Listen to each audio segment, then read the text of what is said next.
আম্মা জান আয়েশা সিদ্দিকা রাদিয়াল্লাহু তাআলা আনহাকে রাসূলুল্লাহ যখন বিবাহ করেছেন, রাসূল পাকের বয়স তখন 51 বছর, আম্মা জান আয়েশার বয়স তখন মাত্র 6 বছর। প্রিয় রাসূলের বয়স যখন 54 বছর, আম্মা জান আয়েশার বয়স তখন 9 বছর। একদিকে 54 আর একদিকে 6 9 কত, তার মানে 6:1 বয়সের যেটা হেরা 6:1। তা আম্মা আয়েশাকে নবীর সংসারে পাঠানো হলো, আম্মা জানের বয়স তখন 9 বছর, বিয়ে 6 বছর। এটা নিয়ে সমালোচকরা অনেক সমালোচনা করেছে।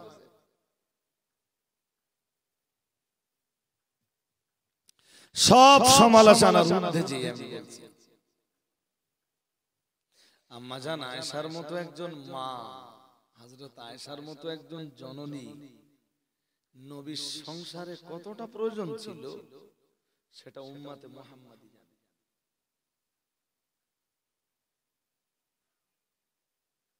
সবচেয়ে বড় কথা, আম্মা জান যদি নবীর সংসারে না আসতেন, উম্মতে মুহাম্মাদি 2210টা হাদিস থেকে পুরো মাহরুম হয়ে যেত। কত হাদিস বলুন? 2210, 2200।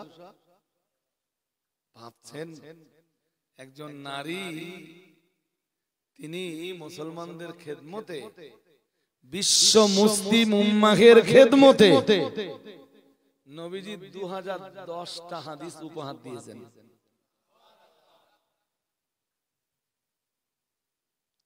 আজও নারীকে যদি সেইভাবে গড়া যায়, নারী ওখানে পৌঁছে যাবে। নারীকে গড়বে কে? যে সমাজের উপরে দায়িত্ব ছিল নারীকে গড়বার, তারাই এখন নারীদেরকে ধ্বংস করার ফতোয়া দিচ্ছে।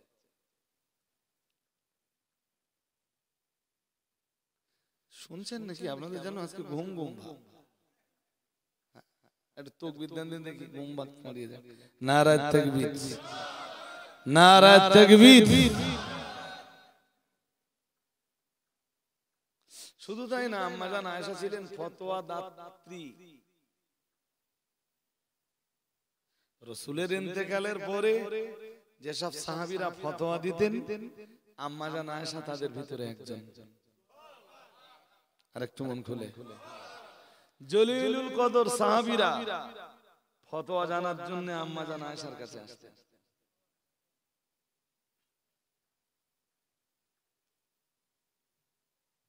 নয় বছরে উনি নবীর সংসারে এলেন, ঠিক আম্মা জানের বয়স 18 বছর, রাসূলের বয়স 63 বছর। রাসূল ইন্তেকাল করে চলে গেলেন। আম্মা জানের বয়স তখন 18 বছর বয়স, মানে আমাদের ঘরের মেয়েদের সবে, বলেন বলেন। আর আম্মা জান আয়েশা তখন রাসূলকে হারাচ্ছেন। 57 হিজরিতে আম্মা আয়েশা ইন্তেকাল করলেন। দ্যাটস মিন নবীর ইন্তেকালের পরে আরো 47 বছর বেঁচে থাকলেন।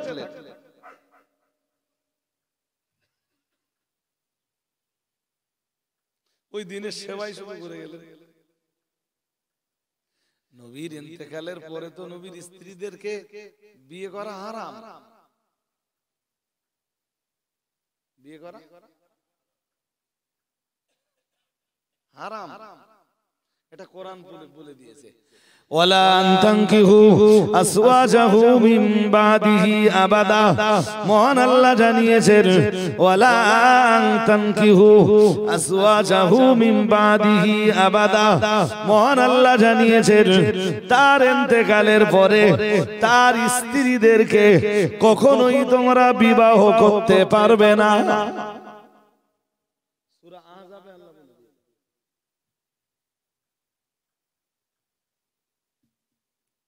আম্মা জান আয়েশা ওই কন্ডিশনেই নিজের জীবনটা পুরো কাটিয়ে দিলেন, শুধু দিনের খেদমত করতে করতে।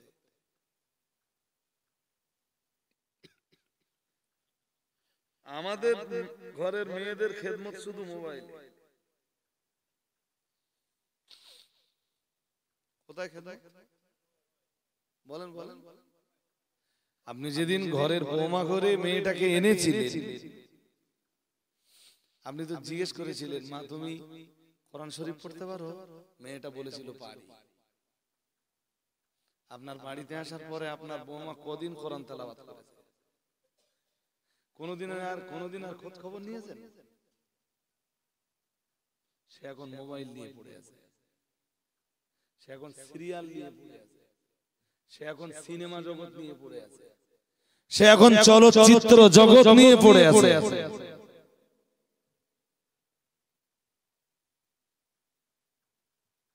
কি যেন বলছিলাম, আম্মা জান আয়েশার একটা হাদিস বলবো, ও চ্যাম্পিয়ন হাদিস, আপনি ভাবতে পারবেন না। হিসাব কষে পাওয়া গেছে আম্মা জান আয়েশা সিদ্দিকা রাদিয়াল্লাহু তাআলা আনহা ৯টা বছর আমার নবী সংসার করেছেন, আমার রাসূলের সংসার করেছেন। ও বাবাজিরা ভাইরা, আমার নবীর ইন্তেকালের পরে আম্মা জান আয়েশা আমার নবীর সংসার জীবনের অনেক অভিজ্ঞতার কথা উম্মতকে তিনি শেয়ার করেছেন, উম্মতের কাছে তিনি ব্যক্ত করেছেন। ও বাবাজিরা ভাইরা, আম্মা জান আয়েশা ওই রকম এক সংসার জীবনের অভিজ্ঞতার কথা বয়ান করতে যে আল্লাহ পাকের নবীর বিবি আম্মা জান আয়েশা রাদিয়াল্লাহু তাআলা আনহা জানাচ্ছেন, ৯ বছর ধরে আমি আয়েশা আমার নবীর সংসার করলাম, কিন্তু মা রাআইতু ফারজা রাসূলিল্লাহি সাল্লাল্লাহু আলাইহি ওয়াসাল্লাম কত্তু। আম্মা জান আয়েশা জানিয়েছেন ৯ বছরের ভিতরে আমি আয়েশা কখনোই আমার নবীর হাঁটু থেকে আমার নবীর নাভি থেকে নিয়ে হাঁটু পর্যন্ত এই অংশটার দিকে তাকাইনি। আরেকটু মন খুলে বলেন।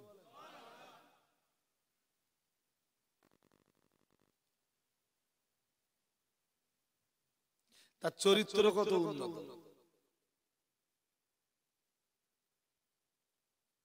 আর ওটা তো আম্মা জান আয়েশাকে রাসূলুল্লাহ শিখিয়েছেন।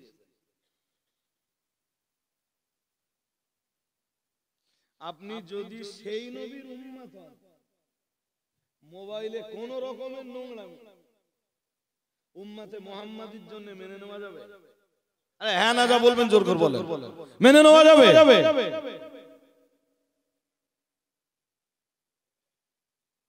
তুমি সেই নবীর উম্মত হয়ে ছেঁড়া প্যান্ট পরো কোন কেন? কথা বলুন বলুন। তুমি সেই আখিরি নবীর উম্মত হয়ে ছেঁড়া প্যান্টটা পরো কোন লজ্জায়? ছেঁড়া প্যান্ট আছে না নেই? হ্যাঁ, যুবকরা খুব সাদরে পড়তেছে, আর যত দিন যাচ্ছে তত দেখেছেন ছেঁড়ার পরিমাণ।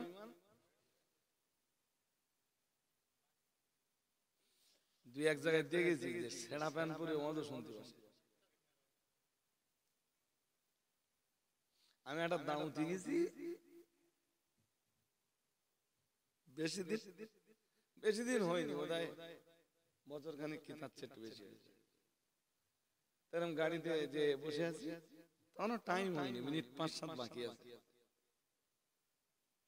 তা আমার গাড়ির কাছে যে ছেলেগুলো এসছে, একটা ছেলে এসছে ছেঁড়া প্যান্ট পরে, সে একদম গেটের কাছে এসে দাঁড়িয়েছে, আমার নামাবে। গেট খুলে নামাবে, তাহলে ও ভাই তুমি এই জলসা কমিটির সদস্য?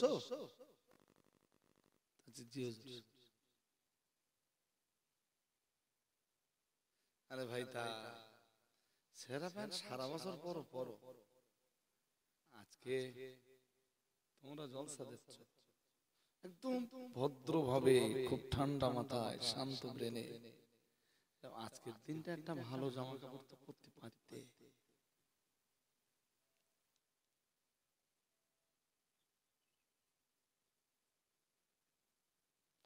ছেঁড়া প্যান্ট পৃথিবীর অন্য কোন ধর্মের ক্ষতি করুক আর নাই বা করুক, ইসলামের তো ক্ষতি করে। পুরুষের 70 ঘন্টা মনে আছে, নাভি থেকে হাঁটু। আর আমার দেশে যে ছেঁড়া প্যান্ট গুলো পাওয়া যায়, এর ছেঁড়ার পরিমাণ নিচের দিকে বেশি না উপরের দিকে বেশি? উপরের দিকে বেশি। তাহলে এই ছেঁড়া প্যান্ট গুলো পৃথিবীর অন্য কোন ধর্মের মানুষের ক্ষতি করুক আর না করুক, ইসলাম আর মুসলমানদের যে ক্ষতি করছে সন্দেহ আছে? জোর করে বলেন, কোন মুসলমান ঘরের বাচ্চা ছেঁড়া প্যান্ট কিনতে পারে? পারে? অথচ মার্কেটে ঘুরে দেখবেন ভালো প্যান্টের চাইতে ছেঁড়া প্যান্টের দাম আরো। আপনি এইটা কেন বোঝেন না যে পৃথিবীর অন্য ধর্মের মানুষেরা সুকৌশলে ইসলামের নিয়ম নীতিগুলো ধ্বংস করে দেওয়ার চেষ্টা করছে, আর আপনি তাদের পাতা ফাঁদে আপনি পা দিচ্ছেন?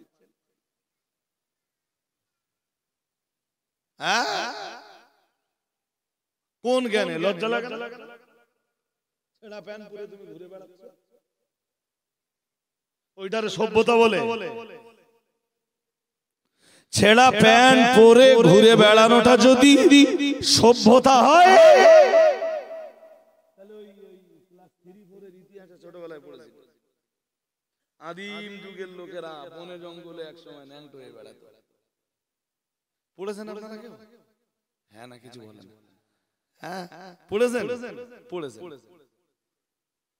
ছেঁড়া প্যান্ট পরে ঘোরা যদি সভ্যতা হয়, তাহলে পুরো ন্যাংটো হয়ে ঘোরা আরো বেশি সভ্যতা হবে।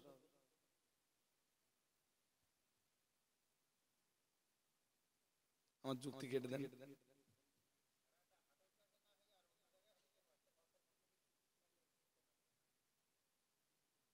কিছু থাকবে না ভাই, এরপরে এমনি চালু হয়ে গেছে জামা কাপড় না পরে রং মেখে মারা। হ্যাঁ কি মেখে মারা? এই যে কুম্ভ মেলা হচ্ছে,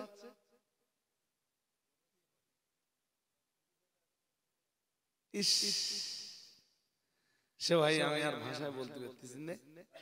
লাকুম দীনুকুম, বলুন বলুন, ওলিয়া দিন। কারো ধর্ম নিয়ে সমালোচনা করার অধিকার আমার নেই। তাদের ধর্মে থাকলে তারা করুক। তাই ইসলাম কখনোই নগ্নতাকে প্রশ্রয় দেয়নি। নগ্নতা, নির্লজ্জতা, বেহায়াপনা, বেলেল্লাপনা, এগুলো ইসলাম কখনো সমর্থন করে।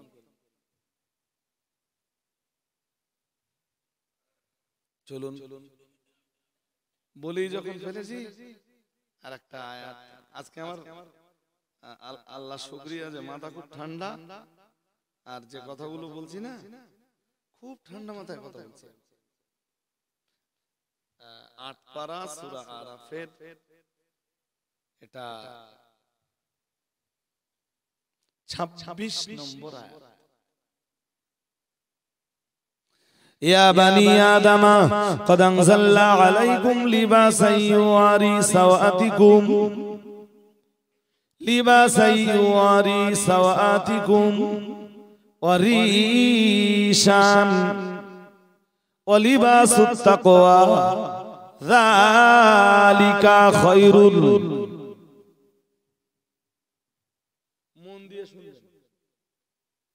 মহান আল্লাহ জানিয়েছেন, ইয়া বানি আদম, হে আদমের সন্তানরা, কদ আনজালনা আলাইকুম লিবাসান, মহান আল্লাহ জানিয়েছেন, কদ আনজালনা আলাইকুম লিবাসান, আমি আল্লাহ তোমাদের জন্য পোশাক নাযিল করেছি।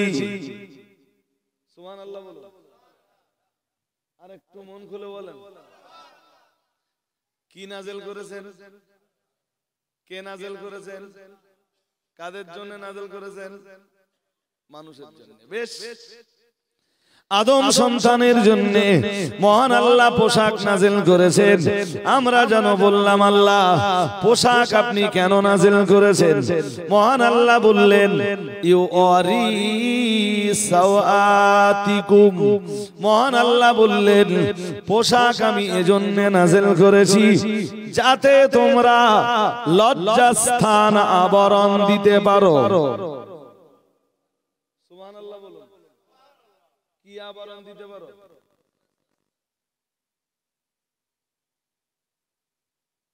অ্যাকচুয়াল পোশাক পরার উদ্দেশ্যও বলো ওইটা, যে লজ্জাস্থান ঢেকে থাকবে। লজ্জাস্থান, আর সারা জীবন যদি আপনি লজ্জাস্থান ঠিকঠাক হেফাজত করে রেখে যেতে পারেন, বা হেফাজত যদি আপনি করতে পারেন, আপনার লজ্জাস্থানকে যদি কাউকে দেখবার সুযোগ করে না দেন, আমি দায়িত্ব নিয়ে বলছি, মৃত্যুর বিছানায় আপনার সেন্স যদি নাও থাকে, তবু আল্লাহ মানুষের কাছে আপনাকে নগ্ন করে দিয়ে বেইজ্জতি করবেন না। বুঝতে পারেন? মৃত্যুর বিছানায় কিছু মানুষের সেন্স না থাকার কারণে কি হয়? কাপড় চোপড় ঠিক থাকে না। যারা দুনিয়ায় লজ্জাস্থান হেফাজত করেছে, লজ্জাস্থান আবরণ দিয়েছে, একটা বলেছি আবরণ, আর একটা বলেছি কি হেফাজত। যেখানে সেখানে লজ্জাস্থান খুলে দেয়নি, ওপেন করে দেয়নি, শুধু যেখানে অনুমতি আছে, যেখানে কোথায় অনুমতি আছে মহান আল্লাহ সেটাও তো বলে দিয়েছেন।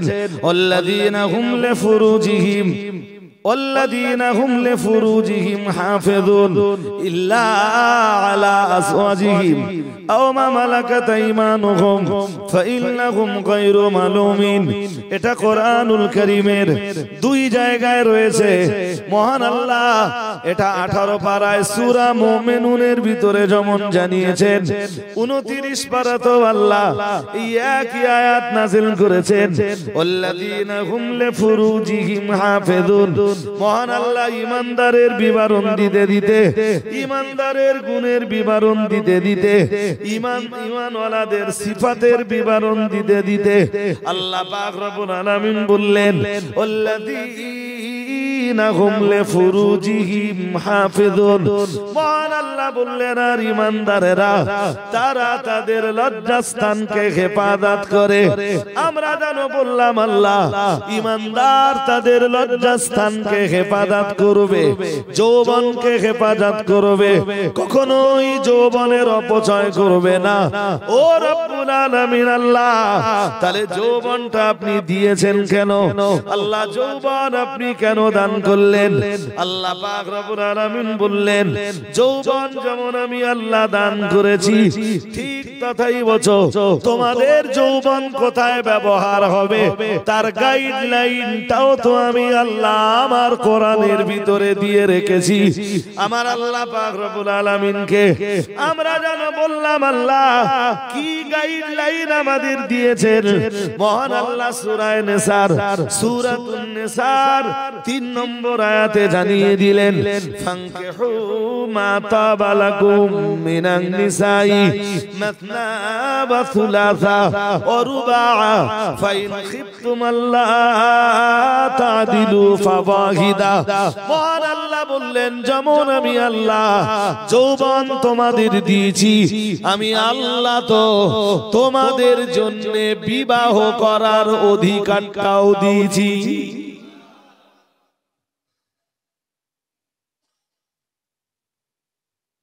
যৌবন দিয়েছি এটা ঠিক, তবে তোর জন্য বিয়ের অধিকারটাও দিয়েছি।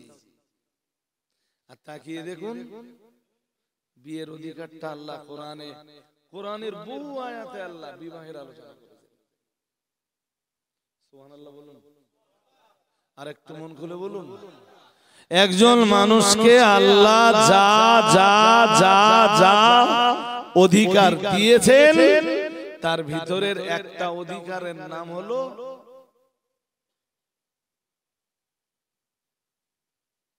আপনারা কি জানেন যে আল্লাহ আপনাদের কি কি অধিকার দিয়েছেন? কিচ্ছু বলেন। গাইডলাইন পড়বেন না, আপনার জীবন গাড়িটা কোন পথে চলবে তার যে গাইডলাইনটা আল্লাহ দিয়েছেন, গাইডলাইনটা পড়বেন না। এই গাইডলাইন নিয়ে যারা আলোচনা করে তাদের আলোচনার মজলিসে আপনি বসবেন না। আপনার অধিকার আপনি কেমনে জানবেন? একটা মানুষকে আল্লাহ অনেকগুলো অধিকার দিয়েছেন, তার ভিতরে এগুলো নিয়ে খুব লম্বা আলোচনা হওয়ার জন্য শুধু অধিকার শব্দটার উপরে একদিন আলোচনা শুনলে খুব ভালো হয়, যে আল্লাহ আমায় কি অধিকার দিয়েছে, একদম কোরআন আর হাদিস দিয়ে, আর কিছু না। কিন্তু শ্রোতাদের তো একটু কেসা কাহিনী না বললে মন ঠিক, একটু কেসা কাহিনী ঘটনা। যদিও উত্তর কোনানগরের শ্রোতারা এখন আলহামদুলিল্লাহ খুব ভালো পজিশনে আছে, কোরআন হাদিসের কিছু বয়ান শুনে শুনে শুনে শুনে উত্তর কোনানগরের শ্রোতারা এখন ভালো জায়গায় পৌঁছে গেছে। আলহামদুলিল্লাহ বলুন, সবাই বলুন আলহামদুলিল্লাহ। তা আল্লাহ যা যা অধিকার দিয়েছেন তার ভিতরে এক অধিকারের নাম বিবাহ।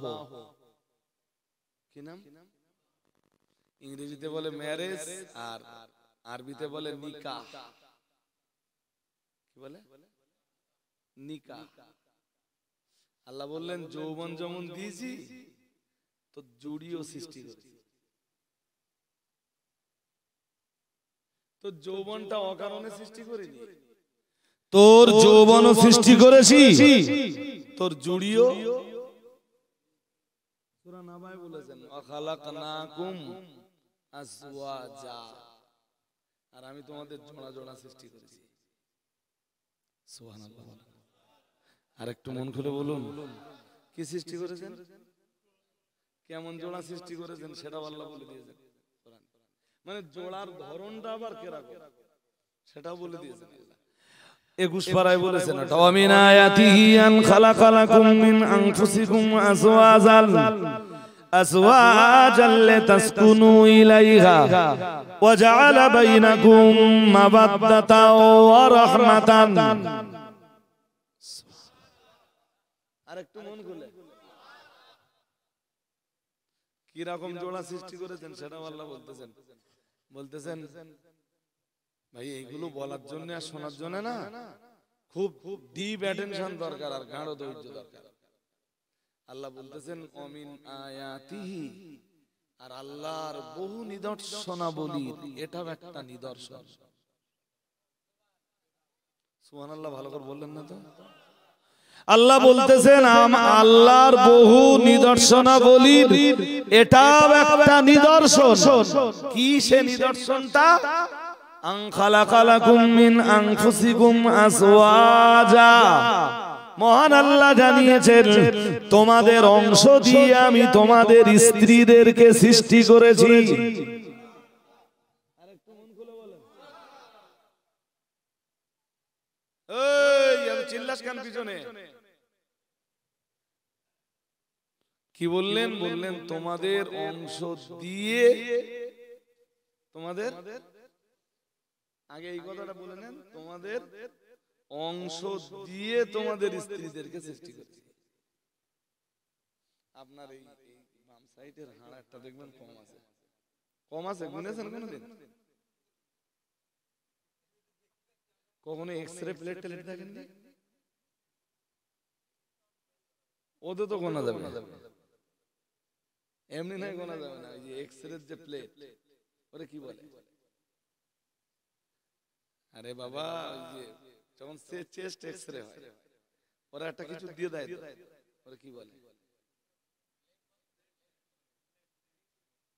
তো ওই এক্সরে প্লেটটা একটু দেখবেন ভালো করে, দেখবেন বাম হাতে একটা, আপনার বাম সাইডে একটা হাড় একটা কম, আর ওরগা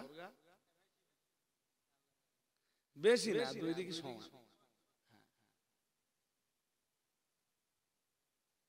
আপনার এইটা খুলে নে, আল্লাহ ওইটারে তৈরি করে মানে ভাইয়ের কাছ থেকে একটা খুলে নে, ভাবিরে আল্লাহ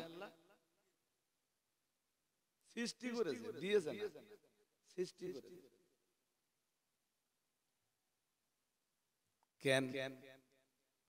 ومن آياته أن خلق لكم من أنفسكم أزواجا لتسكنوا إليها মহান আল্লাহ জানিয়েছেন আর আল্লাহর বহু নিদর্শনাবলীর এটাও একটা নিদর্শন যে তোমাদের অংশ দিয়ে মহান আল্লাহ তোমাদের স্ত্রীদেরকে বানিয়েছেন। ও বাবাজিরা ভাইরা, আদম আলাইহিস সালাম যখন জান্নাতের ভিতরে ছিলেন, আদম আলাইহিস সালামের মনের ভিতরে কোনো শান্তি ছিল না, আদম আলাইহিস সালামের মনে কোনো আনন্দ ছিল না। আমার আল্লাহ ভালোই জানেন আমার নবী আদমের জন্য একজন জুড়ি দরকার। আদম নবী ঘুমিয়ে রয়েছেন, ঘুমন্ত অবস্থায় আমার আল্লাহ আদম নবীর বাম পাজরের একটা হাড় খুলে নিলেন, উরু থেকে কিছু গোশত নিলেন, নিয়ে সুন্দরী সুশ্রী পরমা সুন্দরী আম্মা জান হাওয়া আলাইহিস সালামকে তৈরি করলেন। আর একটু মন খুলে বলেন, কি দিয়ে বানালেন? বেকার। কি দিয়ে? এইজন্য বুখারীর হাদিসে এসেছে ইন্নামাল মারআতু খুলিকাত মিন দিলাইন। নবীজি বলেন মেয়েরা পাঁজরের বেকা হাড় দিয়ে তৈরি। মেয়েরা পাঁজরের হাড় বেকা না সোজা? বেকা। জিন্দেগি সোজা হবে না।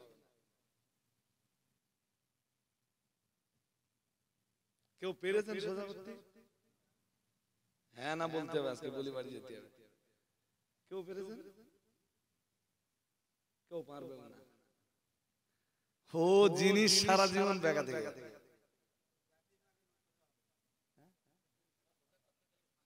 মাইলেন মানে তো আর কোন লাইন নাই। এই যে আমার দিকে তাকান, মাইলেন মানে আর কোন লাইন নাই। ও বুঝিয়ে গেছে যে খুব বেশি বেয়াদবি করলে দুই একটা কিল মারবে। তো দুই একটা জানোয়ার আছে বউগুলোর খুব পিটায়, আছে না? বলেন বলেন। সকালে পিটোয়, দুপুরে পিটোয়, রাত্রে আবার মেরে আবার দাও, দুজন এক জায়গায় শুয়ে পড়েছে। নবীজি বলেছেন তোমাদের লজ্জা লাগে না? দিনের বেলা যারা মারলে রাত্রে বেলা আবার তার বিছানায় শুয়ে পড়লে লজ্জা লাগে না?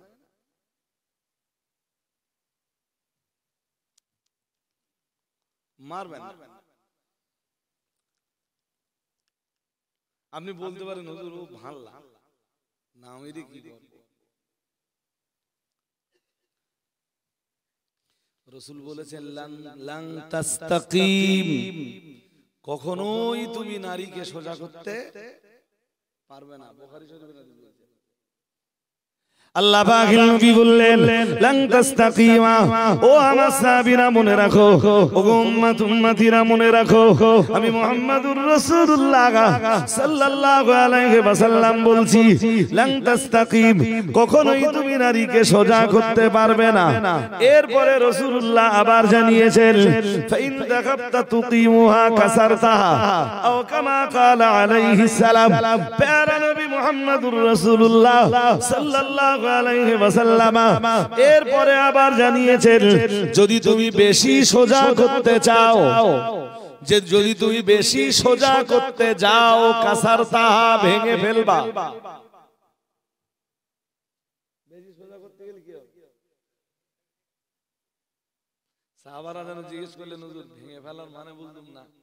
নবীজি বললেন কাসরুহা আত-তালাক। নবীজি বললেন ভেঙে যাওয়ার মানে হলো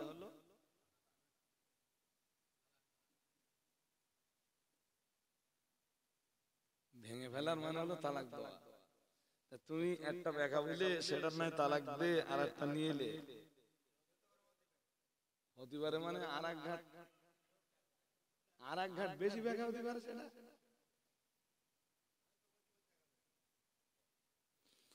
এই জন্য যে কদিন বেঁচে আছো ভাই সাহেব, বেগায় বেগায় বেগায় কাজটা কি করে উদ্ধার হয় সেটা দেখো, সংসারটা কি করে চলে সেইটা এই এই আমাদের অংশ দিয়ে আল্লাহ ওদের তৈরি করেছে, তাই অতটা বেকা। আর ওরা যদি আলাদা ভাবে তৈরি করতো আল্লাহ তাহলে কতটা ব্যক্ত বুঝতে পারতেছেন কি? আল্লাহ বলতেছেন না, ومن آياته أن خلق لكم من أنفسكم أزواجا لتسكنوا إليها وجعل بينكم مودة ورحمة। মহান আল্লাহ জানিয়েছেন আল্লাহর বহু নিদর্শনাবলীর ভিতরে এটা একটা নিদর্শন যে তোমাদের অংশ দিয়ে মহান আল্লাহ তোমাদের বিবিদের তৈরি করেছেন। আমরা জানো বললাম আল্লাহ আমাদের অংশ দিয়ে আমাদের বিবিদেরকে কেন বানালেন, ওদেরকে আলাদাভাবে কেন বানালেন না? আল্লাহ পাক রব্বুল আলামিন বললেন লিতাসকুনু ইলাইহা, যাতে শান্তির সাথে দুনিয়ায় বসবাস করতে পারো। আরেকটু মন খুলে, ওরকে যদি আলাদা করে আল্লাহ বানাইতো তাহলে আর শান্তি বলে দুনিয়ায় কিছু থাকতো না। আমাদের অংশ দিয়ে এই জন্য আল্লাহ ওদের বানিয়েছেন যাতে সংসার করে একটু শান্তি পায়। সুবহানাল্লাহ। ওরা আবার আমার উপর রাগ টাগ করতেছে কিনা, কোথাও একটা হুজুর নিয়েছি তো।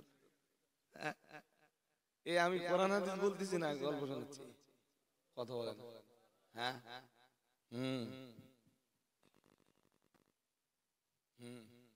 একটা পিরিয়ডে যে দেখবেন প্রথম পিরিয়ডের দিকে স্বামী আর স্ত্রীর ভালোবাসা খানিকটা যৌবন কেন্দ্রিক, খানিকটা মানে বলতে পারেন পুরোপুরি। মেয়েটা যতদিন বাপের বাড়ি এসে থাকে জামাইটাও বাড়ি যায়, এরকম কিছু কেস আছে না? নেই আছে ভাই সাহেব? না বুঝতে অসুবিধা হচ্ছে? হ্যাঁ হ্যাঁ, এরকমটা কেউ যেন না করে। ওর বাপ হয়তো গরিব মানুষ, দুর্বেলা হয়তো বাজার করেছে, কোথাতে ঋণ ধার ঋণ করে জামাই এসছে, জামাই বিকেল হয়ে গেছে তাও বাড়ি যায়। শ্বশুর চিন্তা করতে যে শালা এখনো তো বাড়ি গেল না, আর জড় করতে হবে, আবার ঋণ দেনা করে যাও করিয়ে এনেছে, মনে করতে সকালবেলা চলে যাওয়া, সকাল হয়ে গেছে তাও যায় না, বেলা 10টা বাজে তাও যায় না। এরকমটা করবেন না, কাউকে কষ্ট দেবেন না, কোনো আত্মীয়ের বাড়িতে এত বেশি সময় কাটাবেন না। এমন বাড়িতে গেছেন তাদের বাড়ির একটা ঘর, আপনি আত্মীয় লোক বলে আপনার জন্য ছেড়ে দিয়ে তারা বারান্দায় আছে, আর আপনি সেই বাড়িতে যে 1 সপ্তাহ কাটাচ্ছেন। চক্ষু লজ্জা বলতে কিছু আছে? কথা বলেন। এই দেখতে পাচ্ছে যে ওদের একটা ঘর, ওরা ঘর ছেড়ে দিয়ে কুড়ুমির জন্য, আর সেখানে 1 সপ্তাহ কেটে যাচ্ছে বাড়ি যাওয়ার নাম করে।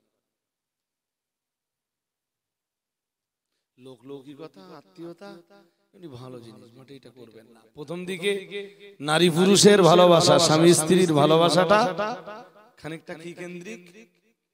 যৌবন কেন্দ্রিক। বুড়ো হয়ে গেলে ভালোবাসাটা কিসের?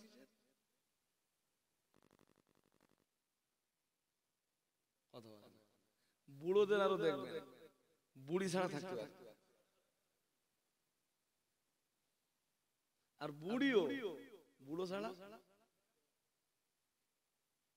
কোনো খেয়াল করেছেন এটা? করেননি। এইটা আল্লাহ কোরআনে বলতেছেন ওয়াজআলা বাইনাকুম মাওয়াদ্দাতাও ওয়া রাহমাতান। আল্লাহ বলতেছেন আস্তে আস্তে ওরা যখন বুড়ি হয়ে যায় ওদের যৌবন কেন্দ্রিক ভালোবাসাটা আমি রহমতে পরিণত করে দেই। কিসে পরিণত করে দেয়? এই জন্য বুড়ো বুড়ি ছাড়া চলতে পারে না। সব আমার আল্লাহর দয়া। তা আল্লাহ যৌবনও সৃষ্টি করেছেন, জুড়িও সৃষ্টি করেছেন, এরপরে বিয়ের অধিকার দিয়েছেন। বিয়ের অধিকারটা দেওয়ার পরে আল্লাহ এবারে একটা রাস্তা নয়নটি করে দিয়েছে।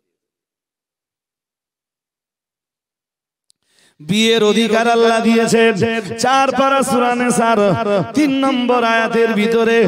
ও বাবাজিরা ভাইরা, কোরআনুল কারীমে আরো আয়াত সন্ধান করলে পাওয়া যাবে, বড় মজার ব্যাপার। কিন্তু আল্লাহ পাক রব্বুল আলামিন, আমার আল্লাহ পাক রব্বুল আলামিন জিনা হারাম করে দিয়েছেন 15 পারা সূরা বনী ইসরাঈলের 32 নম্বর আয়াতে। মহান আল্লাহ একটা রাস্তা খুলে দিয়ে আর একটা রাস্তায় নো এন্ট্রি বোর্ড লাগিয়ে দিয়েছেন। মহান আল্লাহ জানিয়েছেন, ওয়ালা তাকরাবুজ জিনা ইন্নাহু কানা ফাহিশাতাও ওয়া সাআ সাবিলা। মহান আল্লাহ জানিয়েছেন, জিনা তো দূরের কথা, জিনার ধারে পাশেও যেও না।